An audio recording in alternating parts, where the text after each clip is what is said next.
ٹھیک ہے، یہ تھا ان کا شادی کا قصیدہ، کیونکہ وہ بیوی کے جو تھے مسئلے مسائل ان کو وہ جھیل نہیں سکتے تھے، کیونکہ وہ اس قدر پھنسے ہوئے تھے اردو کے کاموں میں کہ وہ اس کو جاری نہیں رکھ سکتے تھے۔ شادی ضرور کی انہوں نے، لیکن فوری طور پر طلاق نامہ بھیج کر ختم کر دی شادی۔ دراصل ان کی شادی اردو سے ہو چکی تھی، اردو سے اتنی محبت تھی کہ اس کے اوپر سوکن لانا نہیں چاہتے تھے۔ ساری عمر اردو ہی کی خدمت میں گزاری، اگر وہ بیوی بچوں کے بکھیرے میں الجھ جاتے تو آج اردو کو مقام حاصل نہ ہوتا جو اسے حاصل تھا۔ سمجھ آئی کہ انہوں نے جو ہے شادی کو کیوں ختم کر دیا اور اردو کے لیے کیا کیا گیا، ٹھیک ہے۔ جب گاندھی جی اردو کی جان کے لاگو ہو گئے اور ہندوستان کے آڑ میں ہندی اور ہندوستان کی قومی زبان بنانے کے تل گئے، تو مولوی صاحب نے انجمن کا دفتر اورنگ آباد سے دلی منتقل کرنے کا ارادہ کیا۔ مولوی صاحب دلی آیا، دریائے گنج پہ ڈاکٹر انصاری کی کوٹھی۔ اچھا کیا ہوا، اب یہ مولوی صاحب جب گاندھی صاحب نے یہ مہم چلائی کہ اردو کو جو ہے ہندی کو پذیرائی ملے اور اردو کو جو ہے لوگ بھول جائیں اور اردو کے ساتھ برا سلوک کیا، تو ایسے وقت میں یہ گاندھی صاحب کے خلاف کھڑے ہو گئے اردو کے مفاد میں کہ اردو جو ہے اردو زبان کو پذیرائی ملنی چاہیے۔ تو یہ ان کا بہت بڑا کارنامہ تھا اور جس کے لیے وہ ڈٹے رہے۔ انہوں نے اورنگ آباد سے اپنا جو دفتر تھا وہ چینج کر کے دہلی میں آ گئے تاکہ اردو کے لیے بہترین طریقے سے جو ہے کہ وہاں پر کام کیا جا سکے، تاکہ اردو کے لیے وہ جو ہے اپنے تمام کاموں کو دیکھتے رہیں، سمجھتے رہیں۔ اب کیا ہوا، اب انہوں نے ایک کوٹھی کرائے پہ لی، لیکن کیا ہوا، کوٹھی بڑی تاریخی کوٹھی تھی، جب تک انصاری زندہ رہے اس کوٹھی میں کانگریس کے تمام بڑے لیڈر جمع ہو کر مشورے کرتے رہے اور اس کوٹھی کو مولوی صاحب نے اردو کا گڑھ بنایا، انجمن کا دفتر بھی اس میں منتقل کر دیا۔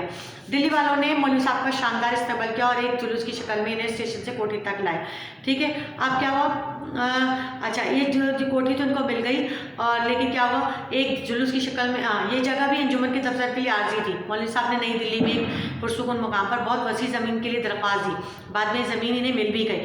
اس پر انجمن کی ایک شاندار عمارت بنانے کا ارادہ تھا، مگر انجمن کے پاس اتنا روپیہ نہیں تھا کہ عمارت بنوا لیتی۔ مولوی صاحب نے اس کے لیے چندہ جمع کرنا شروع کر دیا، مگر منصوبہ پورا نہ ہو سکا اور 1947 میں غارت گری شروع ہو گئی، ٹھیک ہے۔ اور یوں منصوبہ یہ پورا نہ ہو سکا۔ اب انہوں نے بہت کوشش کی، زمین ایک کرائے کے لیے زمین کے لیے درخواست دی، زمین کو مل بھی گئی، لیکن چونکہ تنظیم کے پاس اتنا پیسہ نہیں تھا کہ وہاں پر انجمن اردو کا دفتر بن سکتا، تو لہٰذا انہوں نے بہت کوشش کی کہ انہیں چندہ جمع کر کے کسی طرح سے وہ جمع کر کے وہ انجمن کا دفتر بنا لیا جائے۔ لیکن کیا ہوا کہ اسی وقت دہلی کے حالات خراب ہو گئے، وہاں پہ قتل و غارت گری، اور دہلی جو میں نے آپ کو بتایا کہ 7 بار اجڑا اور 7 بار بسا، وہاں پہ اس طرح کے جو ہے حالات ہو گئے، تو پھر وہاں سے انہیں جو ہے نکلنا پڑا۔ یہ منصوبہ یوں اور بھی پورا نہ ہو سکے۔ سر اکبر حیدری جب تک حیدرآباد کے وزیر اعظم رہے، ٹھیک ہے، یہ چھوڑ دیجئے، پہلے ہم نے اب پڑھنا ہے مولوی صاحب نیکسٹ پیج پہ آ جائیے تاکہ ہم وہ چیزیں پڑھیں جو ہمیں امپورٹنٹ ہیں، ٹھیک ہے۔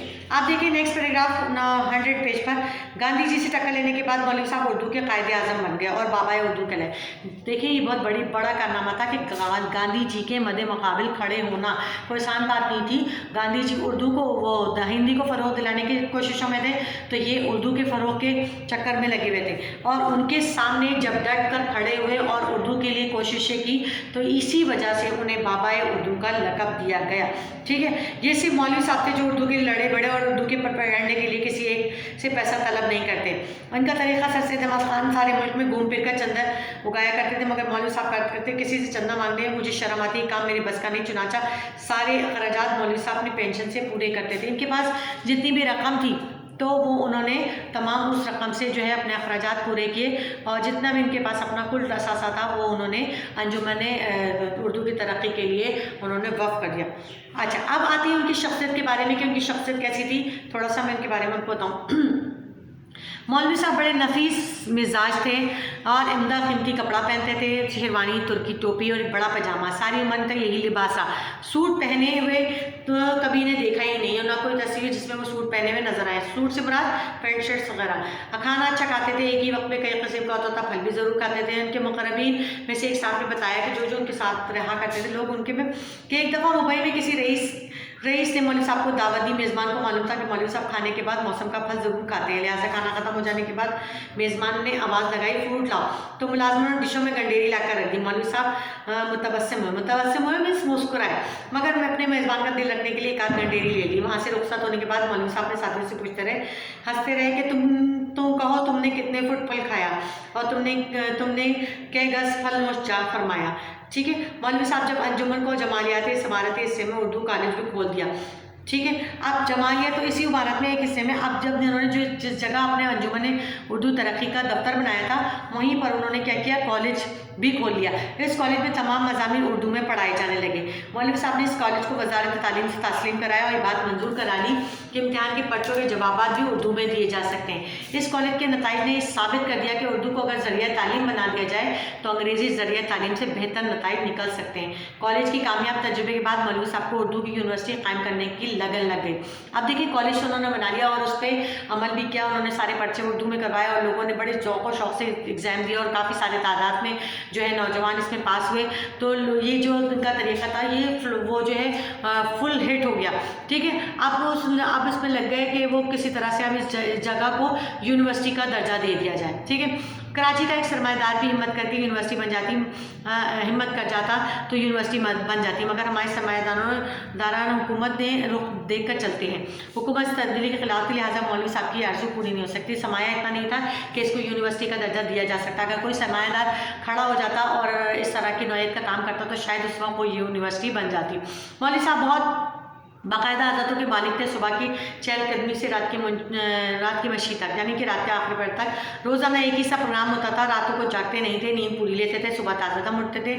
90 سے اوپر ہو گئے تھے یعنی کہ 90 سے اوپر صحت تھی مگر صحت اچھی تھی. ہمارا اندازہ تھا کہ 100 پار کر جائیں گے مگر ابھی 100 میں 5 سال باقی تھے کہ بیمار رہنے لگے. مرض تشخیص نہیں ہوتا تھا. خیال تھا کہ ہاضمے کی شکایت ہوگی جو کراچی میں عام ہے مگر جب مرض بڑھتا گیا تو اسپتال میں داخل ہو گیا اور فاقہ نہیں ہوا. پتہ چلا ان کو کینسر تھا. ٹھیک ہے. صدر ایوب کو مولوی صاحب کی علادت کی اطلاع ہوئی تو انہوں نے پنڈی بلوا کر سب سے بڑے اسپتال میں داخل کروا دیا. وہاں مولوی صاحب کا مرض کینسر تشخیص ہوا. پتہ ہے آپ کو کہ کینسر کا علاج جو ہے آج کل تو شاید پاسبل ہو لیکن اس وقت ناممکن تھا. لا علاج مرض کا علاج ہی کیا. جب زندگی سے مایوس ہو گئے تو مولوی صاحب کو کراچی کے نیول ہاسپٹل میں بھیج دیا گیا. یہاں پہنچنے پر مرض اتنا بڑھ چکا تھا کہ مولوی صاحب اکثر بے ہوش رہنے لگے. جب انہیں ہوش آتا تو کچھ بولنا چاہتے مگر نقات اتنی تھی کہ سرگوشی سنائی نہیں دیتی. صرف 2 لفظ میں کبھی کبھی قریب رہنے والوں نے سنے, انجمن اور اردو. اور یہ جو چیپٹر تھا یہ بزم ہم خوش نفسہ سے لیا گیا تھا. دیکھیے میں نے چیپٹر پڑھا دیا. ان کا بتایا گیا یہ پورے چیپٹر کا خلاصہ یہ تھا کہ جب وہ علی گڑھ میں جو ہے مولوی صاحب ہاپڑ میں پیدا ہوئے. انہوں نے علی گڑھ سے گریجویشن کیا. محسن ملک ان کے ساتھ. اب تھوڑا سا اس کا خلاصہ میں آپ کو تھوڑا سا اپنے لفظوں میں بتاؤں کہ مولوی صاحب یہ محسن ملک جو تھے نے اپنے ساتھ حیدرآباد لے گئے. اب ان کی غیر معمولی ذہانت کی وجہ سے جو تھے حیدرآباد میں انہوں نے اپنا مقام بنا لیا. وہ بڑے مشہور ہو گئے. حیدرآباد میں انہوں نے اپنا مقام بنا لیا تو وہیں سے انہوں نے انجمن ترقی کے ذریعے پورے ہندوستان میں مشہور ہو گئے. انہوں نے ایک تنظیم بنا لی انجمن اردو ترقی. ٹھیک ہے. اب یہ جب پورے ہندوستان میں مشہور ہو گئے تو انہوں نے اردو جو ہے عثمانیہ یونیورسٹی کی منصوبہ بندی شروع کر دی. اب عثمانیہ یونیورسٹی کی منصوبہ بندی شروع کی اور یہاں سے دارالترجمہ بنایا اور علم و فنون کو اردو میں منتقل کیا. اب جہاں یہ عثمانیہ یونیورسٹی جب بنائی انہوں نے تو اب انہوں نے جتنے بھی جو وہاں پہ علوم پڑھائے جاتے تھے ان سب کو اردو میں منتقل کر دیا. مولوی صاحب نے تمام عمر شادی نہیں کی اور شادی کی تو انہیں چھوڑ دیا کیونکہ وہ اردو کے ساتھ کوئی جو ہے ناانصافی نہیں کرنا چاہتے تھے. گاندھی جی کی اردو کی مخالفت کی وجہ سے مولوی صاحب بیچ میں کود پڑے اور اردو کے مفاد کے لیے انہوں نے جو ہے آخر حد تک کوشش کی اور اردو کے مفاد کے لیے ڈٹے رہے جس کی وجہ سے انہیں بابا اردو کا لقب ملا. انجمن اردو ترقی کا دفتر قائم کیا. حکومت کے وقت نے انجمن کے لیے زمین ان کو الاٹ کر دی. عمارت جو ہے تعمیر کی گئی مگر انجمن کے پاس اتنا سرمایہ نہ تھا کہ جو ہے اس کو مزید اس پہ یونیورسٹی قائم ہو جاتی. ٹھیک ہے. اور جب نیا وزیر اعظم آئے تو اس نے کیا کیا ان کی انجمن کی امداد بھی ختم کر دی اور پھر ان کا اپنے پاس جو ان کا اپنا 5 لاکھ کا ذاتی اثاثہ تھا انہوں نے جو ہے وہ بھی تمام اثاثہ اس انجمن کی ترقی کے لیے لگا دیا. اس وقت یہ 5 لاکھ آج کے 5 کروڑ کے برابر تھے لیکن انہوں نے اپنا یہ قیمتی اثاثہ لگا دیا. ٹھیک ہے. گاندھی جی سے مقابلہ کرتے رہے اور اردو کے فروغ کے لیے آگے بڑھتے رہے اور انہیں اچھا نہیں لگتا تھا کہ وہ کسی سے پیسہ لیں. ان کو یہ بات پسند نہیں تھی کہ چندے کے نام پر اردو کے لیے جو ہے کسی سے رقم مانگے. جو کچھ کیا جو کچھ ان کے پاس ذاتی تھا یونیورسٹی بنانا چاہتے تھے جو ہے اردو کالج کو لیکن وہ بن نہیں سکا اور اس سے پہلے موت نے انہیں بلا لیا اور آج بھی وہ جو ہے کراچی میں دفن ہے اور ان کے ہوٹوں پر آخری وقت میں انجمن اور اردو کا نام تھا. ٹھیک ہے، یہ تھا مولوی عبدالحق کے بارے میں مکمل جو ہے ان کی شخصیت کے بارے میں، ان کی شخصیت نگاری، ان کی سوانح نگاری۔ تو بچوں آپ کو سمجھ میں آ گیا ہوگا کہ مولوی عبدالحق کا اردو ادب میں کیا مقام ہے اور انہوں نے اردو ادب کے لیے کیا کیا خدمات انجام دیے۔ تو بچوں اسے اچھی طریقے سے سمجھیے گا، اس میں سے پیراگراف آتے ہیں جو ہے اقتباس کی تشریحات کے لیے، ٹھیک ہے، لیکن میں نے آپ کو خلاصہ بھی پیش کر دیا ہے، آپ کو سمجھ آنا چاہیے، مصنف کا تعارف آپ کو پتہ چل گیا ہے، ٹھیک ہے، اس کو لکھیے گا، ٹھیک ہے۔ آج کے لیے اتنا ہی کافی ہے، اب ملتے ہیں اگلے لیکچر میں، اللہ حافظ۔